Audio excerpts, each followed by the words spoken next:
Have you noticed your device getting slimmer and slimmer each year, from your phone to laptop and even to TV?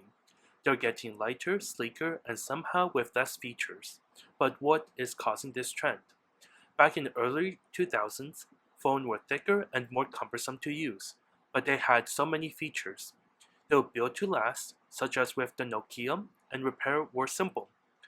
But as technology evolved, companies started to compete over something else: better customer experience and a sense of luxury.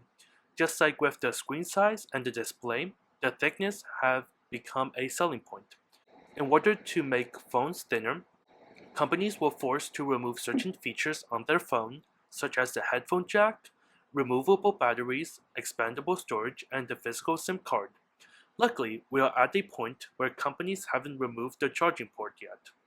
It also impacted the durability and repairability of the phone, as many cannot be repaired by the user and are forced to send it in to repairs, which will cost you an arm and a leg if you don't have their insurance, such as Apple Care. While technology have improved since the 2000s, the desire by companies to keep making device thinner and thinner has certainly impacted the functionality of the device. But in the end, why do companies keep doing it? Money. A slimmer phone feels modern, high-end, and slips right into your pocket with ease. It gives the user a sense of luxury which companies can use to market. In addition, if the phone is harder to repair, it just means the user is more likely to buy a new one or spend a fortune on repairs. With the lack of features, you are forced to buy accessories to get the same experience as before. With the lack of the headphone jack, users begin to move towards the more expensive AirPods. With the lack of expandable storage, Apple offered cloud storage with iCloud. Before we get to recent news, you might recall the drama back in 2014 when Apple's brand new iPhone 6 and 6 Plus launched at just 1.7 mm thick. It was thin for its time, but it came with the controversy known as Bendgate. In 2018, 4 years after the release, internal documents revealed that the iPhone 6 was 3.3 more likely to bend than the iPhone 5, and the bigger iPhone 6 Plus was 7.2 times more likely to bend.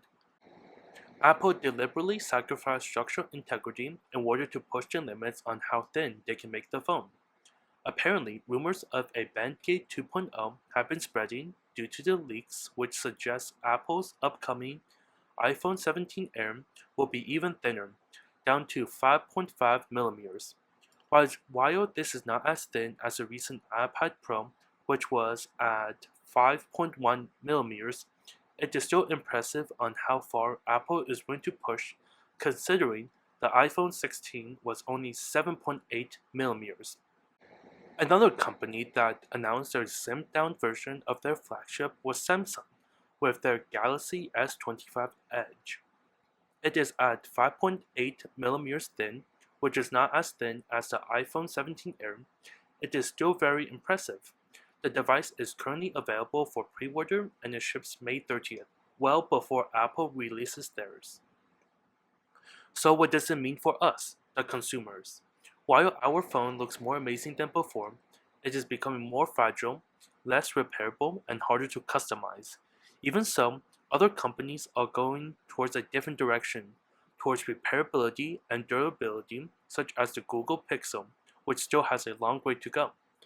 While there are options for consumers, Apple and Samsung owns a majority of the smartphone market, and it'll be hard to escape their influence and presence. When you are thinking of buying a super slim phone, think about this. What does it gain by becoming thinner, and what does it lose? In my opinion, going slimmer can only offer so much visually, but at what cost? From its battery life to its durability. The shift towards thin tablet and laptops makes sense as they can be cumbersome to carry around, but I believe phones are portable as they are, unless you have very small pockets. Just remember, it isn't what on the outside that matters, it's what on the inside that counts. Peace out.